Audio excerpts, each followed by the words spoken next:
Waalaikumsalam warahmatullahi wabarakatuh. Gimana kabar kalian? Baik. Sehat semua? Alhamdulillah. Di kegiatan literasi tadi kalian sudah menuliskan hal-hal yang positif yang kalian lakukan selama liburan. Sudah. Ibu sudah menilai kalian. Ada Mas Jonathan yang sampai merelakan kebahagiaannya liburan Natal, tetapi diisi dengan kegiatan lainnya di kabupaten dan mendapatkan juara 3. Selamat ya. Kemudian ada Mbak Eva tadi juga mengisi liburannya dengan kegiatan mengikuti lomba cinta puisi dan webinar tentang sastra. Selamat juga. Yang lain, Ibu yakin kalian pun juga sudah menuliskan hal-hal yang positif, ya kan? Dari kegiatan literasi tadi, kalian sebenarnya telah melakukan hal-hal yang produktif, yang berdampak baik untuk diri kalian sendiri maupun orang-orang terdekat nanti. Kalau kebiasaan menulis ini akan kalian teruskan suatu saat nanti, kalau di sini kan sekarang kalian hanya karena perintah dari sekolah, ya apa tidak? Apakah sudah ada yang berpikir bahwa kegiatan menulis ini penting bagi saya? Belum kan? Kalian belum merasakan pentingnya menulis kegiatan untuk dirimu. Belum. Suatu saat nanti kalian akan menyadari. Ibu sendiri sudah membuka banyak tulisan guru di laptop dari zaman saya kuliah. Kemudian masa-masa awal pernikahan sampai kemarin. Ya meskipun ada beberapa slide yang hilang karena ada beberapa waktu yang tidak tertulis karena memang untuk tidak menulis, kan ada dinamikanya. Kemudian untuk masuk ke materi pembelajaran sosiologi besok ada keyakinan kelas yang harus kita bangun. Tujuannya untuk lebih menguatkan kembali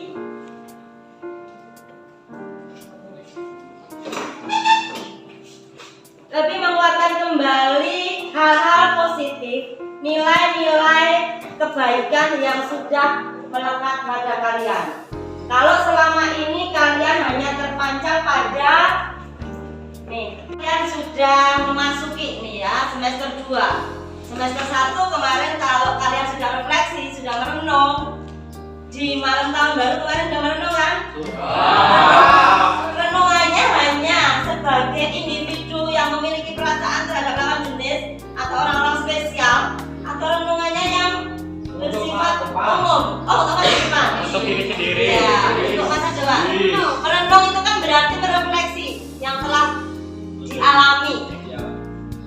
Kekurangannya di mana, kelebihannya apa, yang harus dipertahankan apa, yang harus ditinggalkan apa, yang harus diperbaiki apa, gitu kan? Nah, kegiatan pembelajaran sosiologi Ibu harapannya lebih baik lagi, meskipun kelas 10 IPS 1 kemarin sudah baik ya. Nyatanya yang juara 1 paralel sekarang 11 IPS 1 sudah terbaik. Nyatanya indikator juara paralel 1 di sini, indikator kognitif ya. Selamat untuk kalian.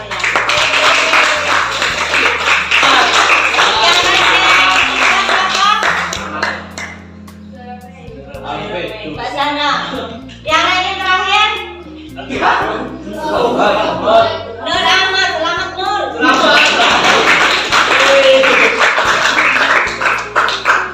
Ada yang terakhir, ada yang di belakang kan berarti berkontribusi, ada yang di depan kan?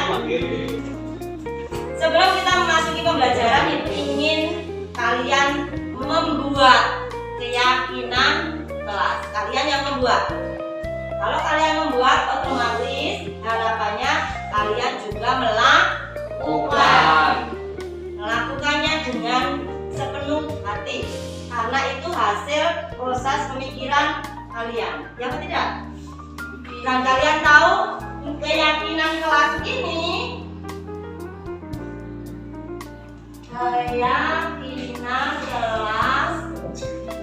berisi tentang nilai-nilai kebajikan. Nilai-nilai yang bersifat universal. Nilai-nilai kebajikan itu nilai-nilai yang menjadi pedoman bagi orang-orang dimanapun dia berada, lintas suku, agama, ras, daerah, musim. Yang orang hitam mengakui, yang orang putih mengakui, yang Kristen mengakui, Islam mengakui. Jadi berlaku di mana saja, kapan saja. Kira-kira nilai-nilai itu apa saja? Apa?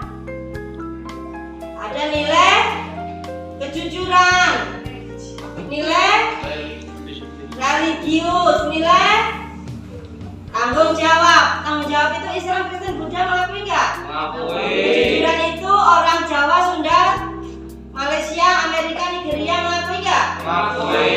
Kerja keras, Mengakui. kerjasama, Mengakui. toleransi, Mengakui. inisiatif, Mengakui. mandiri, Mengakui. gotong royong. Mengakui. Nah, sekarang kalian buat 5 sajalah dengan bahasa yang mudah kalian pahami, yang akan kalian aplikasikan ketika pembelajaran, khususnya sosiologi, tapi bisa berlaku juga untuk mata pelajaran yang lain. Jadi kalian lebih mudah nanti untuk mengontrol diri kalian, untuk lebih mudah mengendalikan diri dan memberikan peringatan atau memberikan sentuhan. Ketika teman ada yang melanggar, kalian, kamu mau ingat? Misalnya kayak gitu ya.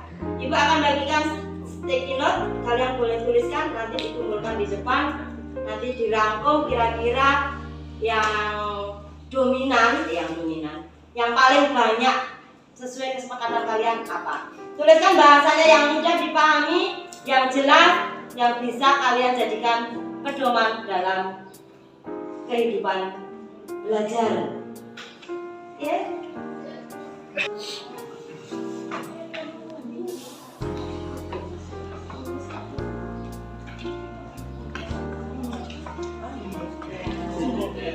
Mengikuti pembelajaran dengan baik. Apa kalian nggak sempat?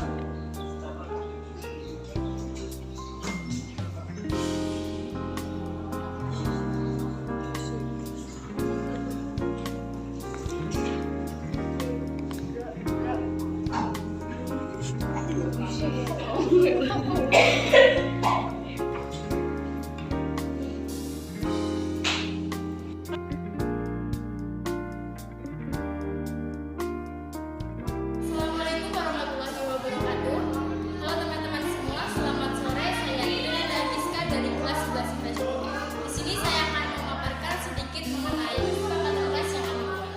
Jadi, kesepakatan kelas merupakan salah satu budaya positif di kelas. Menyusun kesepakatan kelas ini dapat diterapkan langsung oleh siswa maupun guru.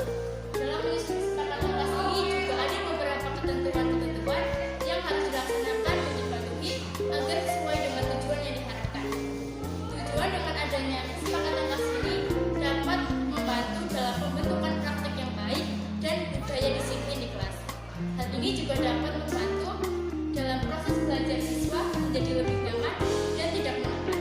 Saya harap dengan adanya kesepakatan kelas kami, siswa-siswi kelas 11 IPS 2 menjadi lebih disiplin dan bertanggung jawab agar terciptanya lingkungan yang nyaman dan harmonis. Sekian dari saya. Terima kasih. Wassalamualaikum warahmatullahi wabarakatuh.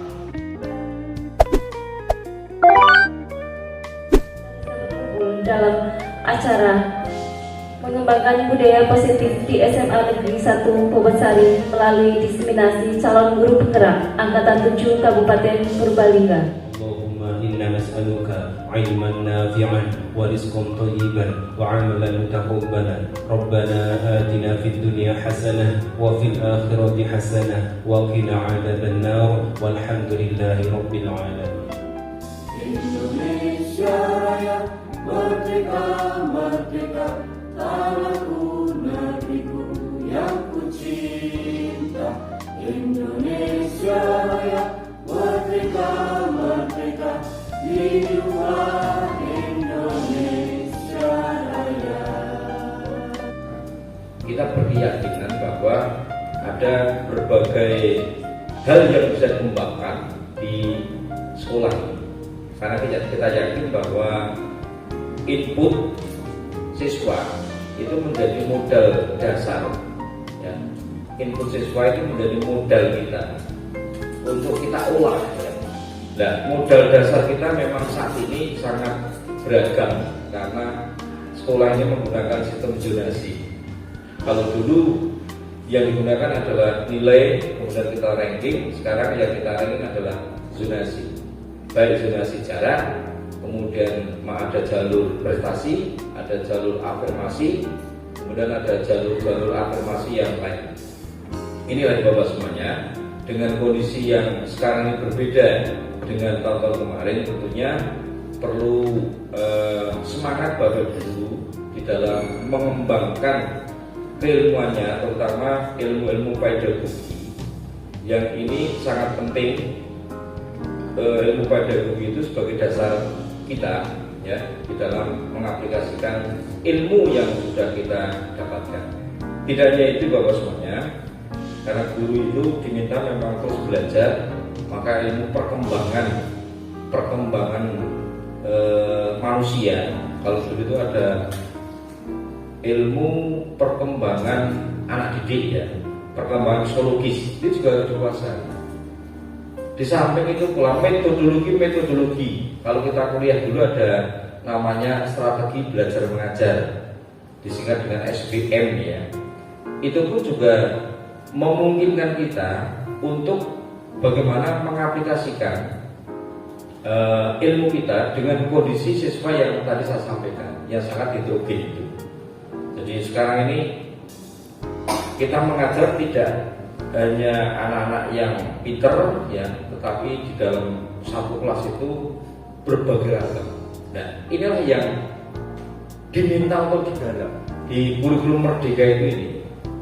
Kita menganut pembelajaran yang diferensial ya, artinya menganut perbedaan antar siswa, kemampuan siswa itu. Maka Bapak Guru ketika masuk di kelas itu, awal yang perlu dilakukan adalah bagaimana kita sudah mempunyai pemetaan siswa itu. Nah, dari hasil pemetaan itu kemudian kita bisa memberikan perlakuan sesuai dengan kemampuan siswa dan perlakuan guru bagaimana untuk menentukan mencapai target yang sudah diberikan. Maka kemarin ada target-target yang dibutuhkan itu, diharapkan bahwa nantinya anak itu mendapatkan satu perlakuan yang pas ya, katakan perlakuan yang pas. Kemudian dari perlakuan yang pas itu imbasnya anak-anak itu mendapatkan nilai-nilai yang memang pas ya. Nilai pas itu kalau dia berkemampuan lebih, maka Bapak Guru tidak sungkan-sungkan memberikan penilaian yang lebih. Kemudian harapan kita adalah bagaimana penilaian itu nanti dibuktikan dengan indikator minimal ya, indikator minimal atau kemampuan minimal yang dikuasai oleh siswa. Jadi Bapak Ibu kalau sudah melakukan KKN ya paling tidak target itu harus terpenuhi ya, target KKN. Dengan apa? Strategi pembelajaran yang budaya positif ini menjadi penting karena memang ketika kita berpikir tentang hal yang positif, memberikan praktek baik yang positif kepada anak-anak dari awal hingga akhir, maka akhirnya nanti menjadi satu kondisi yang kita idolakan atau kita harapkan. Ada beberapa pertanyaan pemantik Bapak Ibu yang kira-kira membutuhkan persetujuan dari Bapak Ibu atau setuju dan tidak setuju. Ada ungkapan seperti ini. Apakah hukuman mendisiplinkan siswa? Kira-kira menurut Bapak Ibu apakah hukuman bisa mendisiplinkan siswa? Bisa. Yang kedua, apakah hukuman dengan hal positif seperti membaca atau membersihkan halaman sekolah dapat meningkatkan disiplin anak? Bisa saja mungkin, karena kita pernah melihat praktek juga ya. Kemudian yang ketiga, apakah memberikan penghargaan dapat meningkatkan motivasi anak? Iya. Yang Bapak Ibu sampaikan akan kita bahas selanjutnya di materi berikutnya. Silakan Mbak Reni. Ada beberapa konsep dasar dari budaya positif. Saya kasih love warna pink ini biar secara psikologis ini berdampak ke hati kita bahwa kita mempelajari sesuatu yang positif, maka harus penuh dengan cinta. Karena ketika kita sudah cinta, maka kita bisa melakukannya dengan sepenuh hati seperti itu. Yang pertama, di budaya positif ini ada perubahan paradigma belajar, ada disiplin positif, ada nilai-nilai kebajikan, kebutuhan dasar manusia, motivasi perilaku manusia, posisi kontrol guru, keyakinan kelas, dan segitiga restitusi. Semua materi ini akan kita bahas bersama. Ini intinya berbagi di Bapak Ibu, karena sebenarnya saya juga baru belajar, tapi ketika nanti kita diskusi semoga menjadi lebih kaya lagi wawasan kita. Sama Bu Deni juga nanti yang akan menyampaikannya. Nah, kalau kita lihat tabelnya seperti ini, yang disampaikan oleh Dr. William Glasser dari teori kontrol dan teori pilihan. Next, Mbak. Yang pertama tadi ada perubahan baru dalam paradigma baru dalam pembelajaran. Seperti apa yang disampaikan oleh Pak Joko tadi, bahwasanya karena dinamika dunia pendidikan yang sangat tinggi, perubahan yang sangat selalu berlangsung, perubahan itu selalu ada di dalam kehidupan, maka pembelajaran yang dirancang dengan prinsip pembelajaran berdiferensiasi menjadi pilihan yang tepat, sehingga para peserta didik bisa belajar sesuai dengan kebutuhannya berdasarkan tahap perkembangan sesuai dengan teori psikologi modern untuk mewujudkan profil pelajar Pancasila. Bapak Ibu yang mengajar kelas 10 dengan kurikulum merdeka, saya yakin bahwa Bapak Ibu semua telah memahami siswa memiliki kemampuan, memiliki gaya belajar yang tidak sama. Ada yang kinestetik, ada yang visual, dan ada audio visual. Jadi kita hendaknya bisa menyesuaikan apa yang mereka miliki, apa yang mereka butuhkan, dan bagaimana cara mereka bisa belajar dengan nyaman. Nah, itu semua senyaman dengan apa yang tadi disampaikan oleh Bapak Kepala Sekolah dan teori psikologi modern. Itu semua untuk mewujudkan profil pelajar Pancasila. Profil pelajar Pancasila yang di dalamnya terdapat beberapa karakter ideal yang harus kita wujudkan nanti pada diri anak. Yang pertama, beriman, bertakwa kepada Tuhan Yang Maha Esa, dan berakhlak mulia. Kemudian karakter yang kedua adalah berkebinekaan global, karena bangsa kita adalah bangsa yang sangat plural dengan banyak sekali bahasa, ada tradisi yang berbeda. Kemudian gotong royong. Gotong royong adalah satu karakter bangsa kita yang harus selalu kita junjung tinggi, karena gotong royong telah mengantarkan kita menjadi bangsa yang besar saat ini. Dan jangan sampai luntur dengan adanya nilai-nilai individualisme yang sudah mulai mengejala di kehidupan sekitar kita. Kemudian ada nilai kreatif. Kreatif adalah salah satu karakter juga yang harus kita tumbuhkan, karena nyatanya anak-anak yang otak kirinya dominan, otak kanannya dominan, mereka memiliki tingkat kreativitas yang tinggi, dan itu harus kita fasilitasi juga dengan berbagai macam teknik agar mereka bisa tereksplor, mereka terakui.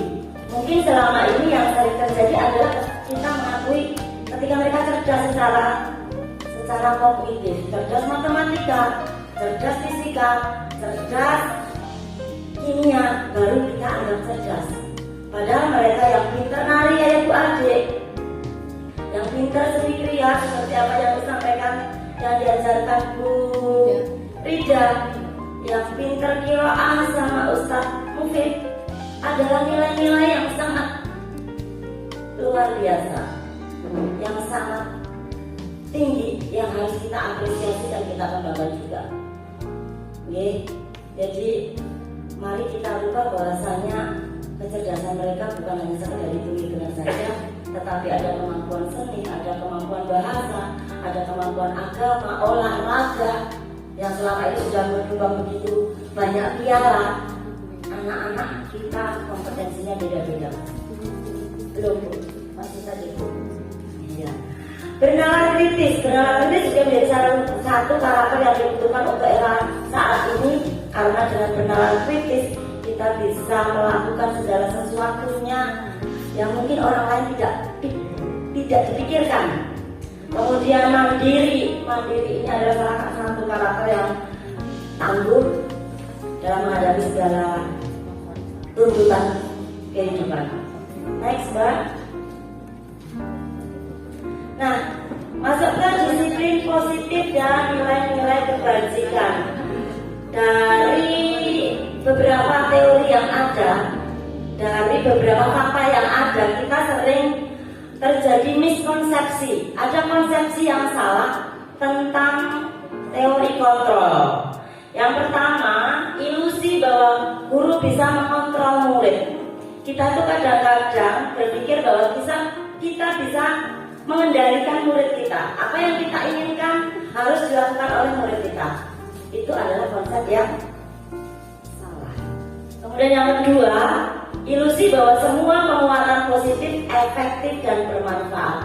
Mungkin maksudnya ketika kita selalu memberikan penghargaan, memberikan hadiah, itu adalah berdampak efektif dan bermanfaat.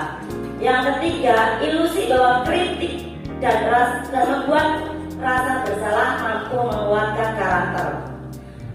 Itu adalah ilusi-ilusi yang kemudian berpengaruh pada diri kita ketika kita membuat siswa menjadi merasa bersalah.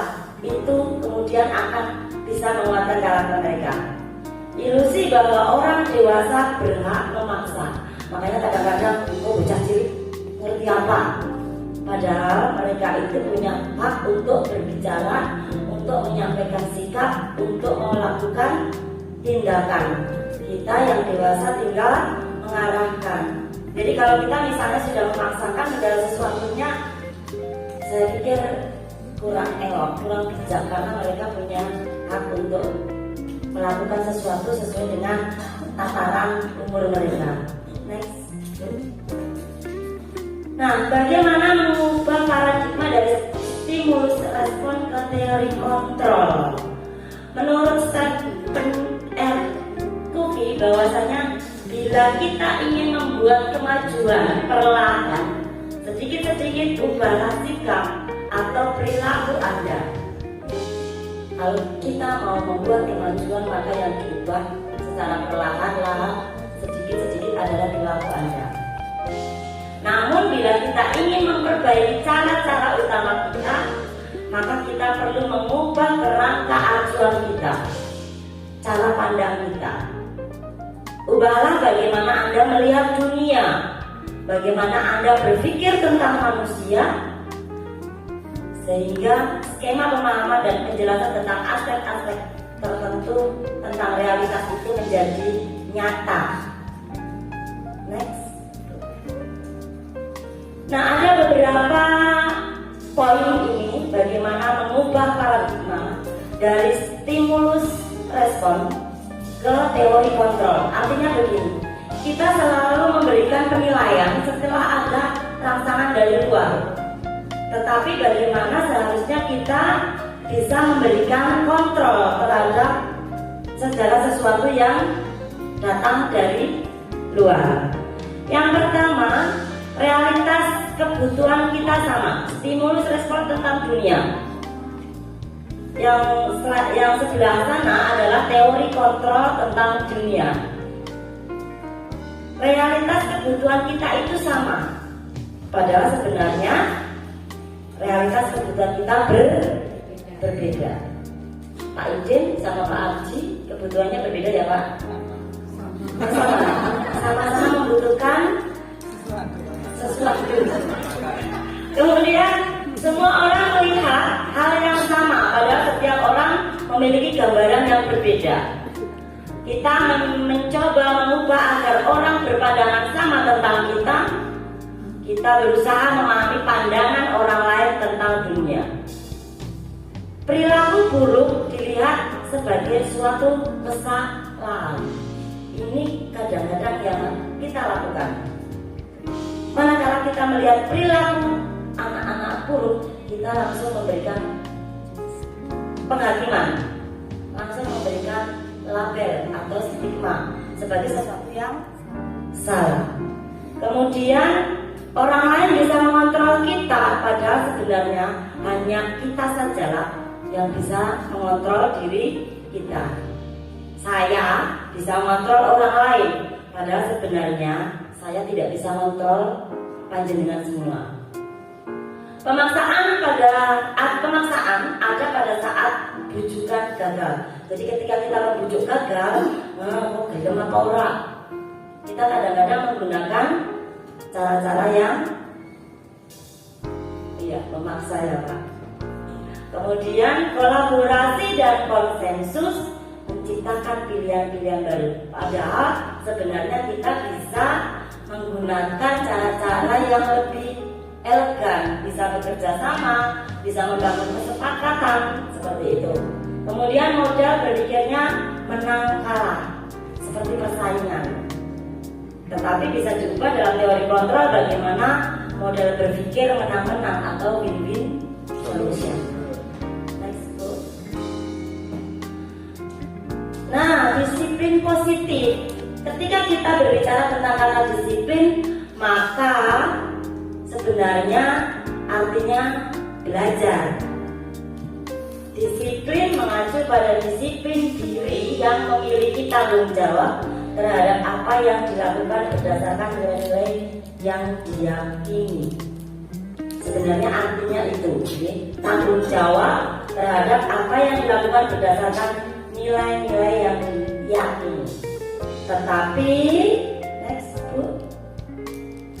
Nah ini, dalam budaya kita, makna disiplin dimaknai menjadi sesuatu yang dilakukan seseorang pada orang lain untuk mendapatkan kepatuhan. Kita cenderung menghubungkan kata disiplin dengan ketidaknyamanan, karena kita dituntut untuk patuh terhadap aturan yang ada. Padahal disiplin tadi adalah bagaimana kita bertanggung jawab melakukan segala sesuatu karena kita yakin bahwa itu adalah hal-hal yang baik, yang tepat. Kemudian disiplin positif merupakan salah satu cara penerapan disiplin yang bertujuan untuk menumbuhkan kesadaran serta memberdayakan anak untuk melakukan sesuatu tanpa sogokan, tanpa ancaman maupun hukuman. Jadi adanya kesadaran. Sebagai pendidik, tujuan kita adalah menciptakan anak-anak yang memiliki disiplin diri sehingga mereka bisa berperilaku dengan mengacu pada nilai-nilai kebajikan universal dan memiliki motivasi intrinsik, motivasi dari dalam. Tadi, nanti kalau kita masuk ke teori perilaku akan lebih nyambung lagi. Nah, kaitannya dengan disiplin tadi, disiplin positif tadi jelas berhubungan erat dengan nilai-nilai kebajikan. Nilai-nilai kebajikan adalah nilai-nilai yang disepakati bersama, lepas dari suku, bangsa, agama, bahasa, maupun latar belakangnya. Jadi dimanapun di dunia ini berada, yang kulitnya hitam, yang kulitnya putih, sawo matang, kulitnya eksotis, akan mengakui sebagai sesuatu yang baik. Yang beragama Islam, Hindu, Kristen, Buddha, semuanya akan menganggap itu yang benar, itu yang pantas. Contoh nilai kebajikan dalam satu institusi organisasi, misalnya di profil pelajar Pancasila yang tadi sudah saya paparkan, ya. Jadi kemudian di keterampilan hidup, misalnya bagaimana menjadi pendengar yang baik dan sebagainya. Tadi sudah saya sampaikan juga bahwasanya setiap tindakan manusia itu pada dasarnya dalam rangka untuk memenuhi kebutuhannya. Karena setiap manusia memiliki kebutuhan dasar. Kebutuhan dasar itu apa? Kebutuhan dasar manusia adalah segala sesuatu yang dilakukan untuk mendapatkan apa yang kita inginkan. Seluruh tindakan yang kita lakukan memiliki tujuan tertentu, dan semua usaha terbaik yang kita lakukan adalah dalam rangka agar kebutuhan dasar kita terpenuhi dengan baik. Jadi nanti misalkan Bapak Ibu menemukan anak-anak kok usil, anak-anak kenapa rewel. Pada dasarnya kalau kita telusuri, kita ajak diskusi mereka, ada kebutuhan yang ingin mereka penuhi. Jadi kebutuhan tidak hanya berupa kebutuhan fisik saja. Nah, 5 dasar kebutuhan manusia. Yang pertama, kebutuhan bertahan hidup. Bagaimana bisa tetap survive, bertahan hidup, ada makanan, tempat tinggal, pakaian, dan sebagainya, keamanan, kesehatan. Kemudian kebutuhan kasih sayang, bagaimana diterima, diperdulikan. Emang gue pikirin, nggak diperdulikan itu sakit loh. Nggak dijawab chatnya saja kadang, iya dijawab chatku gitu ya. Saya itu saya, nah itu saya. Gitu. Itu adalah rasa diterima. Kebutuhan kita rasa kasih sayang dan rasa diterima. Kemudian kebutuhan penguasaan. Kebutuhan penguasaan ini terdiri dari harga diri, keinginan untuk dianggap, memimpin, diakui, didengar, nasihat kita dilakukan, atau kita meminta melakukan sesuatu dipenuhi, seperti itu penguasaan. Kemudian kebebasan ini ada kebebasan, ada mandiri, kita memiliki pilihan, mencoba hal yang baru, mampu mengendalikan arah larinya. Kebutuhan yang lain juga yang mungkin kadang-kadang dianggap dalam tanda Bapak Ibu, padahal ini juga bagian dari kebutuhan kita, yakni kesenangan. Senang bermain, humor, antusias, tertawa. Nah, kita kadang-kadang menjadikan sesuatu kesenangan kita, padahal mungkin di satu sisi menyakiti orang lain. Itu yang perlu kita harus bijak. Okay? Next, Bu. Nah, dari berbagai macam kebutuhan yang ada, dari usaha manusia untuk memenuhi kebutuhannya tadi, sehingga mendorong mereka untuk melakukan aktivitas, melakukan tindakan.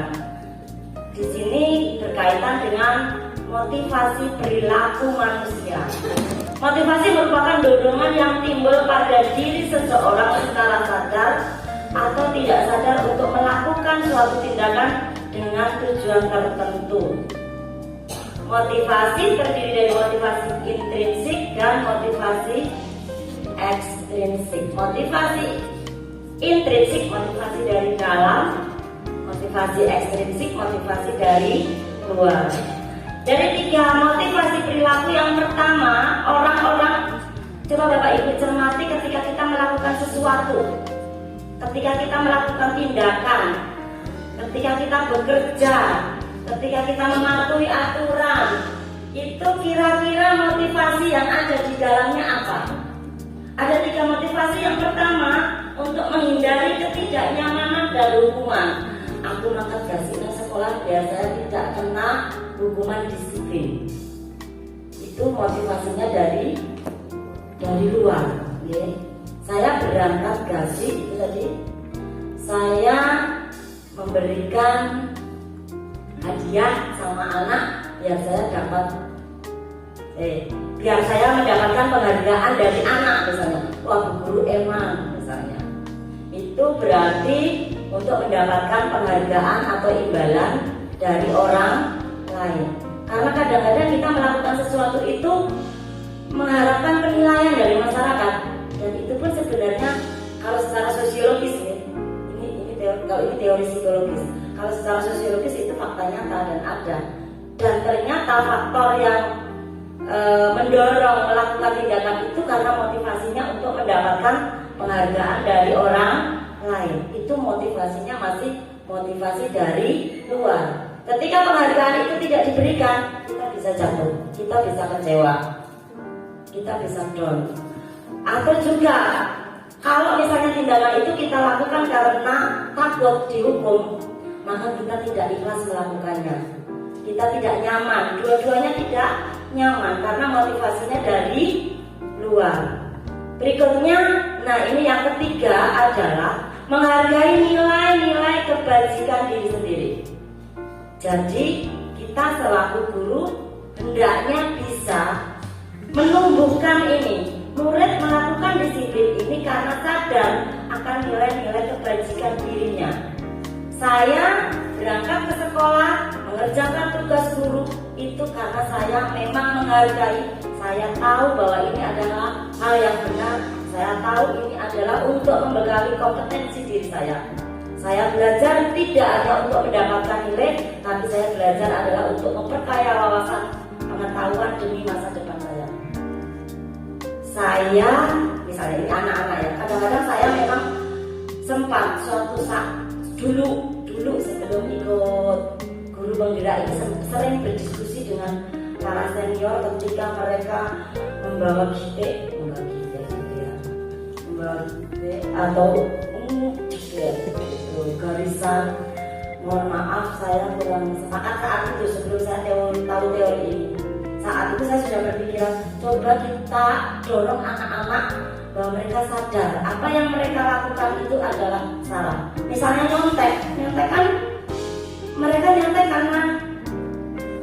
karena kebutuhan pemahaman akan kebutuhan akan nilai bagi mereka sangat tinggi. Kalau mereka tidak siap maka mereka nyontek.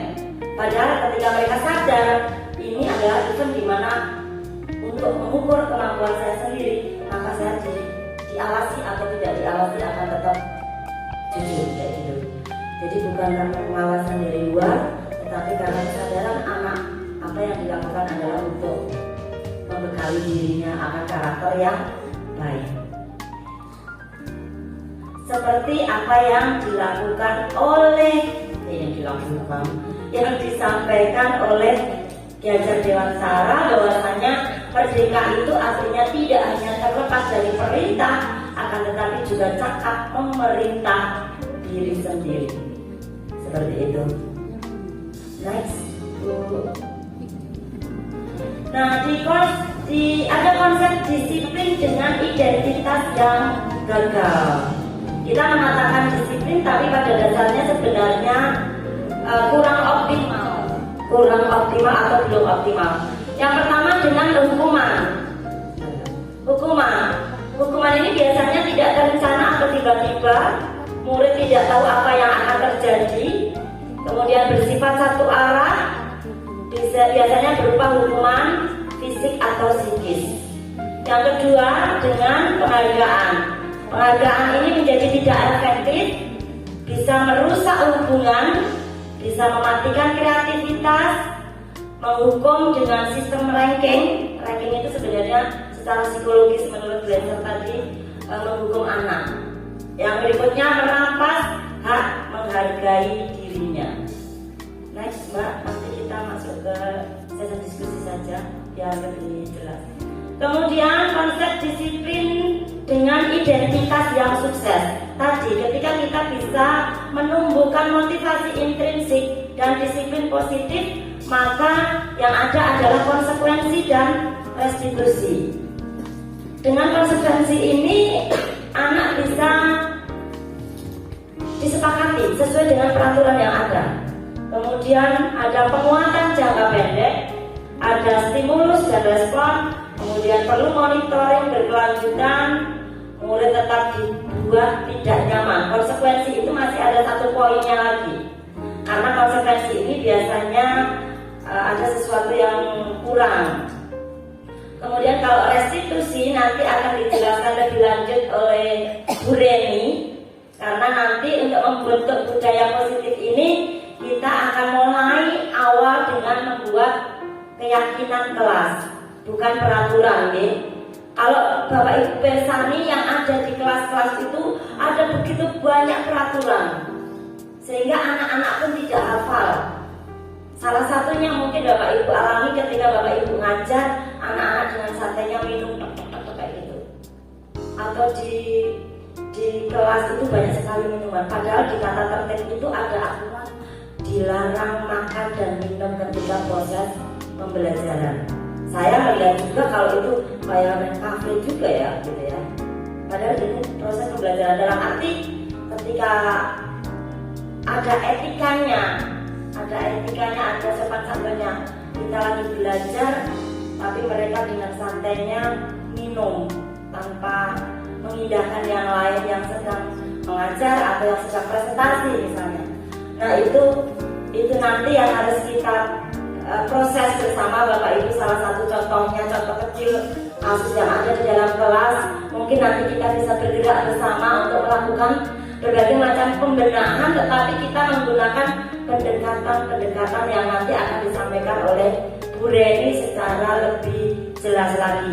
Kalau tadi yang saya sampaikan adalah teori-teori dasar tentang motivasi, tentang disiplin positif. Nah ini tadi restitusi sedikit saya sampaikan bahwasanya proses menciptakan kondisi bagi murid untuk memperbaiki kesalahan. Proses berkolaborasi yang mengajarkan murid untuk mencari solusi sendiri. Jadi nanti sistemnya coaching gitu ya. Kita ajak duduk anak diskusi untuk memahami sebenarnya kesalahannya itu bagaimana. Tim SDP 2K kemarin sudah melakukan proses dan sampai sekarang masih kita kawal.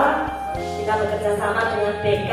Nah salah satunya saya, Bu Nila, Bu Rahmi, kemudian Bu Reni nanti juga bisa ikut masuk menggali lebih dalam treatmentnya nanti ke depannya, sehingga kita bisa memahami lebih baik tindakan yang akan kita ambil bersama demi budaya positif yang terbangun di sekolah kita. Kemudian fokus pada pemecahan masalah jangka panjang, karena kita tidak hanya sekedar memberikan dukungan pada anak, tetapi bagaimana anak bisa menyadari ke depannya itu mau bagaimana. Terima kasih atas waktunya untuk bisa memberikan pertanyaan. Izin bertanya untuk terkait tentang yang disiplin positif dan konsekuensi logistik. Saya pernah mendapatkan materi tersebut. Jadi intinya ketika melakukan kesalahan tidak dihukum dengan hukuman yang tidak nyambung kayak gitu. Misalkan terlambat hukumannya lari kayak gitu kan tidak nyambung. Nah, tapi pada kenyataannya kendalanya adalah ketika disiplin positif diterapkan dan dengan konsekuensi logis itu tadi yang dipraktekkan Bu Reni, kenapa tidak masuk atau terlambat harus ditanyakan dulu alasannya. Nanti tindak lanjutnya bagaimana. Cuman yang jadi masalahnya adalah bagaimana jika dalam perjalanannya anak itu ketika melakukan kesalahan nanti jadi seperti ini. Lah paling nanti cuma diginiin kayak gitu, diajak cuma dibilangin kayak gitu, nanti jadi mengulang kesalahan yang sama. Tidak ada kerjanya. Itu yang pertama. Yang kedua tentang kesepakatan kelas. Kesepakatan kelas apakah sebaiknya dibuat per mapel atau per kelas saja? Kalau tadi di coachingnya Bu Reni, siswanya hafal sekali kesepakatan kelasnya. Kalau misalkan dibuat satu mapel semuanya, semua mapel kesepakatan kelas semuanya, apakah anak akan ingat itu atau dibuat satu kelas satu saja? Terima kasih.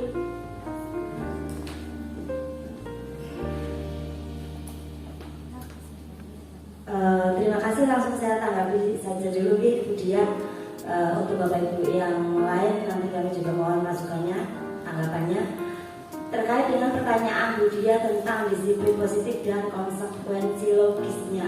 Gitu nih, kita selama ini ketika anak-anak melakukan tindakan pelanggaran terhadap tata tertib, biasanya kita langsung memberikan konsekuensinya. Nah, dalam disiplin positif, dalam budaya positif yang diawali dengan membuat keyakinan kelas ini, kita dalam melakukan pembinaan terhadap siswa yang melakukan pelanggaran tata tertib adalah dengan menggunakan segitiga restitusi seperti apa yang disampaikan oleh Bu Reni. Nah, kalau kemudian anak-anak memiliki pandangan bahwasanya nanti ketika melakukan kesalahan kemudian hanya diajak diskusi, kemudian nanti juga hanya dinasihati, itu adalah satu kasus mungkin.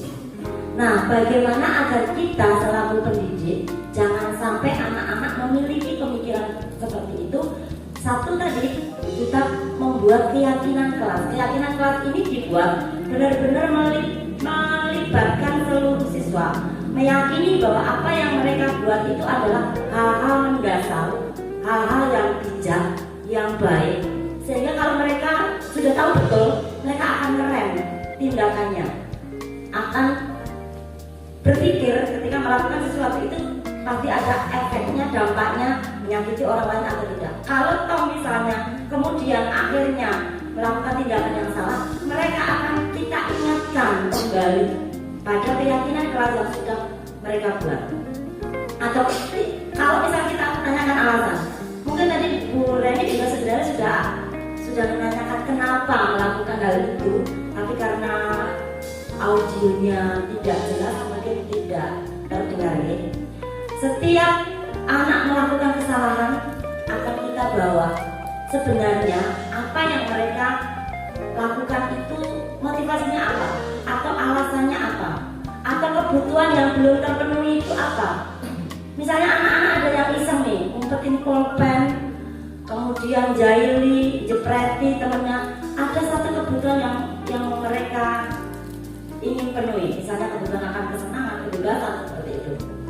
Jadi harapannya dengan sektor 3 itu anak kembali yakin bahwa apa yang dilakukan adalah hal tidak baik. Kemudian mereka sadar dengan memantik pertanyaan, kira-kira apa yang akan kamu lakukan besok? Apa yang kamu rasakan sekarang? Seperti itu kan? Jadi dia sudah punya pandangan untuk melakukan masa depan, melakukan perubahan tindakannya agar menjadi lebih baik lagi. Dia tetap tangguh, tetap bisa mengakui bahwa saya salah, saya mengingkari apa yang sudah kita buat kesepakatan di keyakinan kelas, dan di masa yang akan datang saya akan berbuat baik. Soft skillnya Bu yang kita sentuh, keyakinannya akan nilai-nilai kebajikan yang kita sentuh, bukan hukumannya. Jadi kita harus treatment, kita memang harus membentuk karakter itu, bukan sekedar konsekuensi yang dia berikan ketika dia bersalah. Jadi kita ajak diskusi secara dewasa, secara bijak bagaimana meyakini hal-hal yang baik itu. Kemudian kalau dia akan menyampaikan bahwa nanti juga dinasihati, ya itu wajar saja. Tetapi kalau itu kita terima dengan baik sebagai sebuah hal yang memang mungkin terjadi, tetapi kita tidak. Semoga kita semua bisa memberikan penguatan berikutnya. Silakan. Terkait dengan budaya positif, sebenarnya ini juga terkait dengan sistem pemoinan yang ada di sekolah. Pertanyaan saya, masih relevankah sistem pemoinan ya kan, dalam pengembangan budaya positif di lingkungan sekolah? Sedangkan tadi disampaikan bahwa tidak boleh menjaga anak, menjudge anak. Nah, di sini bahwa masih banyak sekolah yang dalam hal kita terlebih ada sistem pemoinan seperti itu. Mungkin itu saja Bu. Terima kasih. Sistem poin yang ada di tata tertib kita kaitannya dengan budaya positif yang sebenarnya guru penggerak ingin bangun di sekolah ini. Poin adalah salah satu kontrol yang diberikan oleh tata tertib terhadap pelanggaran yang dilakukan oleh anak-anak. Nah ini tadi kalau kita lihat adalah faktor eksternal ya. Poin adalah faktor eksternal yang bisa mengontrol anak ketika melakukan pelanggaran, diberikan poin. Nah sebagai sebuah gerakan perubahan dalam mewujudkan budaya positif, saya berharap suatu saat nanti sistem poin ini sedikit demi sedikit bisa berkurang, bahkan dipakai karena di sekolah kita sudah sangat minim tindakan pelanggaran. Kalau toh ada, kita menggunakan mekanisme yang lain. Mekanismenya apa kira-kira? Nanti akan kita diskusikan bersama dengan para pengambil kebijakan di sekolah ini. Tetapi untuk sampai saat ini, saya pikir poin ini masih kita perlukan karena budaya positif ini kan baru mau kita kembangkan, berarti kan setahap demi setahap, karena perubahan kan tidak bisa dilakukan secara radikal gitu ya Pak, apalagi ini menyangkut dengan perubahan karakter. Perubahan karakter menyangkut banyak pihak, banyak stakeholder, butuh kesabaran, butuh kontinuitas, butuh istiqomah gitu ya Pak, butuh benar-benar kita sustainable, berkelanjutan. Jadi kalau tiba-tiba jeblek kayak gitu nanti juga akan timbul kegoncangan. Tetapi bagaimana kita membuat semua elemen yang ada di sekolah kita mampu menyadari bahwasanya budaya positif ini suatu saat menjadi kondisi yang benar-benar bisa dicapai, sehingga tindakan-tindakan penghakiman, mengejar siswa atau kekerasan-kekerasan verbal yang mungkin masih ada bisa sedikit demi sedikit kita tekan, sehingga kehidupannya menjadi lebih humanis, lebih nyaman, lebih tenang. Anak-anak jadi bahagia berada di sekolah dengan gembira belajar sesuai dengan kodrat alam dan kodrat. Bagaimana sih cara menjaga motivasi peserta didik itu?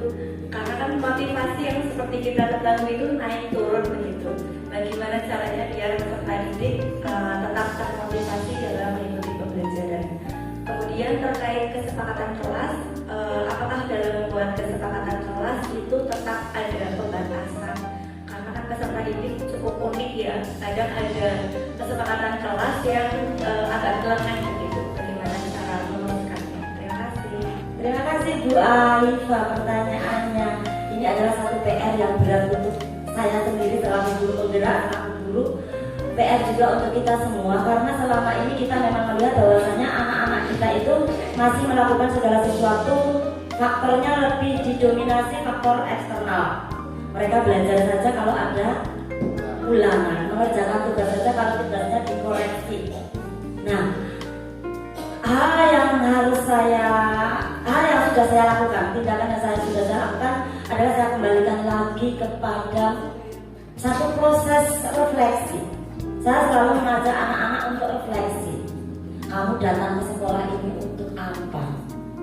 Tujuan kamu belajar untuk apa? Tujuan kamu mengerjakan tugas untuk apa? Setelah kamu pinter untuk apa? Apa yang kamu inginkan dengan posisi kamu sekarang menjadi pelajar? Saya kasih tantangan ketika mengerjakan sesuatu. Kamu mau maju, tujuannya untuk apa? Jadi saya kembalikan lagi ke tujuan mereka. Saya ajak untuk merefleksi apa yang mereka lakukan. Seperti itu Bu. Kemudian saya kasih calon-calon tertentu. Tetapi untuk saat ini belum banyak yang bisa menangkap sih. Saya yakin semua berproses. Tapi yang pasti saya kembalikan ke filosofinya. Dia dilahirkan jadi orang, jadi manusia, kemudian jadi siswa, jadi anak. Tujuan hidupnya mau apa, tujuan belajar untuk apa, tujuan mengerjakan hal yang kecil yang ada di sekitar mereka. Itu teknik saya. Saya butuh dukungan dari Bapak Ibu semua, mungkin punya teknik atau cara yang tepat agar anak-anak bisa menjaga motivasinya, segala sesuatunya itu dilakukan karena dia sadar bahwa ini adalah penting, ini benar, ini pantas, ini baik, ini sopan, ini etis, ini berkualitas, ini tangguh, ini hebat, ini keren gitu. Jadi mereka harus menanamkan bahwa saya melakukan ini untuk menentukan kualitas diri saya itu seperti apa. Kalau saya melakukan ini, saya tidak butuh penilaian orang, tapi saya butuh menghargai diri saya. Saya adalah orang yang rajin, saya adalah orang yang tepat, saya adalah orang yang berguna, saya adalah orang yang pemaaf dan sebagainya. Jadi kembali lagi menghargai nilai diri sendiri. Itu yang memang saya harus rewel. Jadi saya soft skillnya yang saya coba, perasaannya, hatinya, jiwanya, pikirannya, karena kembali lagi teori budaya positif ini lebih banyak menggunakan teori psikologi modern, psikologi sosial modern. Saya guru sosiologi, saya sering diskus dengan guru BK, saya berusaha menggali informasi, apalagi di guru penggerak ini juga ketemu dengan psikolog-psikolog hebat, sehingga saya berusaha untuk tidak marah-marah lagi sekarang, Tapi bagaimana? Saya sadar Bu, saya ternyata banyak salah kemarin sama siswa ya. Saya langsung keluar kayak gitu kan.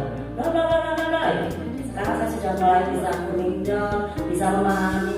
Ternyata benar, mereka bisa memahami, kemudian tanpa harus saya bentak-bentak misalnya, itu sudah, Bu saya sudah ini, gitu kan.